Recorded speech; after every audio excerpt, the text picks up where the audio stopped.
Allah ya. Setan itu berkelompok-kelompok, hadirin sekalian, Bapak Ibu Saudara semua. Itu setan itu berkelompok-kelompok. Nah, ada ketua kelompoknya, ada ketua gengnya. Kemudian ada salah satu anggota setan itu melapor kepada ketua kelompoknya, bilang begini, "Wahai bos," kira-kira seperti itu. "Aku sudah menggoda manusia, aku sudah menggoda anak cucu Adam untuk maling, untuk begal, untuk berbuat yang maksiat." Itu kata bos setan, dia bilang begini, itu mah biasa itu pekerjaan, nggak ada istimewanya, kata bos setan seperti itu. Padahal itu sudah membuat manusia-manusia celaka. Kemudian ada lagi satu anggota setan lapor, "Bos, saya sudah membuat sesuatu kondisi yang seorang suami istri sudah bisa saya pisahkan, sudah bisa saya melakukan sesuatu sehingga orang itu bercerai." Apa kata ketua setan? Ketua setan itu bilang, ditepuk pundaknya setan yang melaporkan sudah menggoda manusia sehingga bisa memisahkan suami dan istri. Bagus, engkau pekerjaan yang sangat bagus. Kesimpulan dari hikmah ini adalah bahwa setan sangat menghendaki adanya perpecahan, nggak cuman kepada manusia antar manusia. Suami istri kalau sampai berpisah, bercerai, itu godaan setan yang paling hebat menurut kelompok setan. Assalamualaikum warahmatullahi wabarakatuh. Waalaikumsalam. Alhamdulillah, alhamdulillahilladzi nahmaduhu wa nasta'inuh wa na'udzu billahi min shururi anfusina wa min sayyiati a'malina, may yahdihillahu fala mudhillalah wa may yudhlil fala hadiyalah. Hadirin saudara-saudaraku semua, bersyukur kita kehadirat Allah Subhanahu wa taala yang mana pada hari ini alhamdulillah kita bisa sama-sama bersilaturahim, sama-sama menyambung tali kasih sayang di antara kita, saling mendoakan di antara kita. Mudah-mudahan kita semua yang ada di ruangan ini senantiasa Allah memberkahinya. Amin ya rabbal alamin. Hadirin sekalian yang berbahagia, karena ini adalah diperlukan waktu yang sangat singkat, kita to the point saja. Jadi bahwa Al-Quran itu adalah merupakan kitab sebagai pelajaran, sebagai peringatan, juga sebagai kabar gembira untuk manusia yang beriman.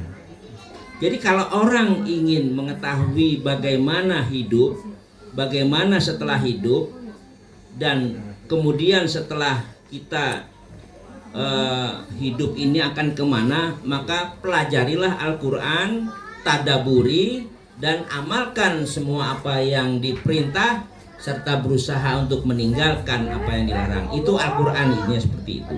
Salah satu daripada isi Al-Quran itu adalah bahwa kita pernah mendengar istilah jin, pernah mendengar istilah setan, pernah mendengar istilah iblis. Maka dengan nama-nama itu sumbernya adalah sama, tapi dengan sifatnya yang berbeda, maka itulah yang disebut dengan jin, setan, dan iblis. Jin diberitakan oleh Rasulullah bahwa pernah jin itu mendengarkan Rasulullah membaca Al-Quran, kemudian jin itu mendengarkan secara seksama.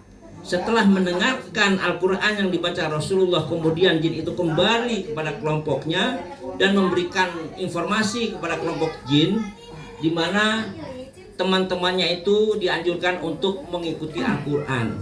Maka kita sering mendengar ada jin yang muslim, ada jin yang kafir. Kalau jin yang kafir orang biasa sebut dengan setan. Jadi kenapa Rasulullah bisa mengabarkan seperti itu? Rasulullah diinformasikan oleh sebuah pohon. Jadi pohon itu memberikan tahu kepada Rasulullah bahwa jin pun mengamalkan Al-Quran. Kemudian ada lagi istilah setan. Al-Quran memberikan informasi kepada kita, ya ayyuhalladzina amanu dkhulu fis silmi kafah. A'udzubillahi minasyaitonirrajim. Ya ayyuhalladzina amanu dkhulu fis-silmi kafah. Wahai orang-orang yang beriman, kata Allah, masuklah kamu ke dalam Islam itu keseluruhan, nggak sebagian-sebagian. Jadi kalau kita belajar sekarang hanya baru sebagian, ya itu kita namanya masih proses belajar. Tapi intinya kita berniat untuk belajar Islam secara keseluruhan. Wala tattabi'u khutuwati syaiton, dan janganlah engkau mengikuti langkah-langkah setan. Jadi setan itu jangan diikuti. Innahu lakum aduwwum mubin, sesungguhnya setan itu dia adalah musuh kamu yang paling nyata. Kenapa setan harus dimusuhi oleh kita? Bukan jin. Al-Quran bilang setan. Nah, ternyata jin diinformasikan oleh Rasulullah, ya. Setan itu berkelompok-kelompok, hadirin sekalian, Bapak Ibu Saudara semua. Itu setan itu berkelompok-kelompok. Nah, ada ketua kelompoknya, ada ketua gengnya. Kemudian ada salah satu anggota setan itu melapor kepada ketua kelompoknya, bilang begini, wahai bos, ya, kira-kira seperti itu.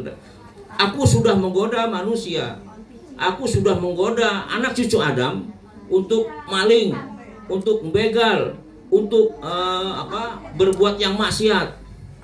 Itu kata bos setan, dia bilang begini, itu mah biasa. Biasa itu pekerjaan, nggak ada istimewanya, kata bos setan seperti itu. Padahal itu sudah membuat manusia-manusia celaka. Kemudian ada lagi satu anggota setan lapor, bos, saya sudah membuat sesuatu kondisi yang seorang suami istri sudah bisa saya pisahkan, sudah bisa saya melakukan sesuatu sehingga orang itu bercerai. Apa kata ketua setan? Ketua setan itu bilang, ditepuk pundaknya setan yang melaporkan sudah menggoda manusia sehingga bisa memisahkan suami dan istri. Bagus, engkau pekerjaan yang sangat bagus. Kesimpulan dari hikmah ini adalah bahwa setan sangat menghendaki adanya perpecahan, nggak cuman kepada manusia antar manusia. Suami istri kalau sampai berpisah, bercerai, itu godaan setan yang paling hebat menurut kelompok setan. Nauzubillah min dzalik. Jadi memang target setan adalah bagaimana bisa memisahkan antara suami dan istri sehingga dia berpisah, maka disitulah kinerja setan yang paling hebat. Hadirin sekalian yang berbahagia, kita bisa ambil hikmah bahwa setan itu memang mengajak kita ke jalan yang salah, yang dimurkai Allah, yang melanggar perintah Allah. Setiap orang yang melakukan kebaikan pasti digoda setan. Tapi kalau orang yang sudah berbuat maksiat, itu setan akan mendukung dan diberikan seolah-olah maksiat itu suatu keindahan, kemudaratan itu adalah suatu keindahan. Nah, mungkin ini yang bisa disampaikan. Mohon maaf apabila ada kurang dan salah. Subhanakallahumma wa bihamdika asyhadu an la ilaha illa anta astaghfiruka wa atubu ilaik. Assalamualaikum warahmatullahi wabarakatuh. Waalaikumsalam warahmatullahi wabarakatuh. Jadi bahwa Al-Quran itu adalah merupakan kitab sebagai pelajaran, sebagai peringatan, juga sebagai kabar gembira untuk manusia yang beriman. Jadi kalau orang ingin mengetahui bagaimana hidup, bagaimana setelah hidup, dan kemudian setelah kita hidup ini akan kemana, maka pelajarilah Al-Quran, tadabburi, dan amalkan semua apa yang diperintah serta berusaha untuk meninggalkan apa yang dilarang. Itu Al-Quran ini. Salah satu daripada isi Al-Quran itu adalah bahwa kita pernah mendengar istilah jin, pernah mendengar istilah setan, pernah mendengar istilah iblis. Maka dengan nama-nama itu sumbernya adalah